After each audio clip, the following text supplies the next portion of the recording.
It's early 2026, and the conversation around refugees in Germany has completely changed. Just a few years ago, headlines were dominated by overwhelmed cities and record numbers of asylum seekers. Today, the story is one of dramatic decline and a government clampdown.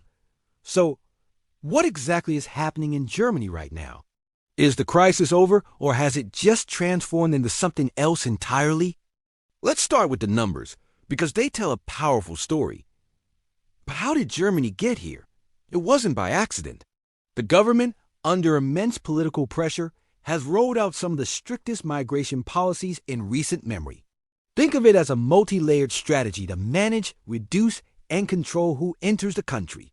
One of the most visible changes is at the borders.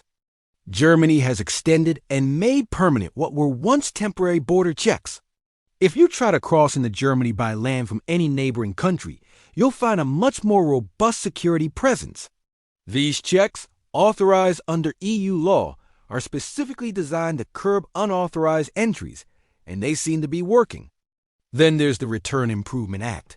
This isn't just a fancy name for a policy. It's led to a real increase in deportations. In 2025, deportations rose by about 20%. The focus is clear. Those whose asylum claims have been rejected are being sent back to their home countries more quickly and efficiently. The message from the government is that Germany is open to those who truly need protection, but not to those without a legal basis to stay. On top of its own national laws, Germany is also at the forefront of implementing the new, stricter EU asylum reforms. This new system is built for speed and efficiency. The idea is to process asylum applications right at the EU's external borders. For applicants from countries with low recognition rates, their claims could be evaluated and potentially rejected within weeks, without them ever setting foot deep inside the European Union. This marks a fundamental shift from the policies of the past, and the changes don't stop at the border. For those who do make it into the country and apply for asylum, life is changed. The nationwide rollout of the Bezahlt card, or payment card, is a perfect example. Instead of receiving cash benefits, asylum seekers now get a debit-like card. This card can be used for daily necessities, but cash withdrawals are heavily restricted or even blocked entirely. The government's logic is simple. By limiting the amount of cash that can be sent abroad, it reduces one of the incentives for people to make the dangerous journey to Germany in the first place. Now, despite this sharp drop in new arrivals, it's crucial to understand the bigger picture. Germany still hosts around 3.5 million refugees and asylum seekers. That makes it the top destination for people seeking protection in the entire European Union. The largest groups of asylum seekers still come from countries torn apart by conflict, primarily Syria, Afghanistan, and Iraq.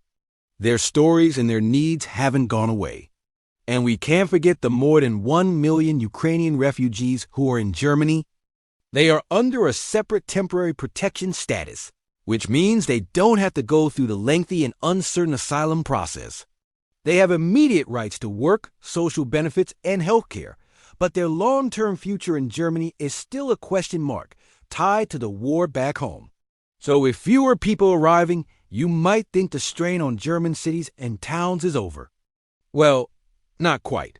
While the immediate pressure for emergency housing has eased slightly, the underlying problems haven't vanished. Major cities like Berlin and Hamburg still report that their resources are stretched thin. Overcrowding in shelters remains a reality, and finding long-term affordable housing for refugees is an immense challenge. The housing shortage is a national problem, and refugees are often the most vulnerable. Integrating millions of people is a generational task. There's good news. Many of the refugees who arrived during the 2015 wave are now integrated into the labor market. They're working, paying taxes, and contributing to society. However, integrating the more recent arrivals is proving difficult. Many lack the language skills or qualifications needed for the German job market and face a tough road to economic independence. This creates a risk of a lost generation if they can't be connected to education and employment opportunities. This entire debate is happening in a highly charged political atmosphere. The strict new policies are, in large part, a response to the incredible rise of the far-right Alternative for Germany Party, or AfD. The AfD has successfully capitalized on public anxiety about migration, putting Chancellor Friedrich Merz's government under constant pressure to prove it has the situation under control. The government's mantra has become humanity and order, a delicate balancing act. They want to show they are tough on illegal migration to satisfy voters, while still upholding humanitarian principles and creating legal pathways for the skilled workers Germany desperately needs for its economy. It's a political tightrope walk, and every policy decision is scrutinized from all sides. Looking ahead to the rest of 2026, another layer of control is on the horizon. Starting later this year, the European Travel Information and Authorization System, or ETIAs, will be implemented. This is similar to the ESTA system in the United States. It means that even travelers from visa-free countries will need to get pre-approval online before they can enter Germany or the Schengen area. It's another tool to monitor and control who is coming in, further tightening the screws on Europe's borders. So Germany in 2026 is a country in transition. The era of open doors has decisively ended, replaced by a new era of control and restriction.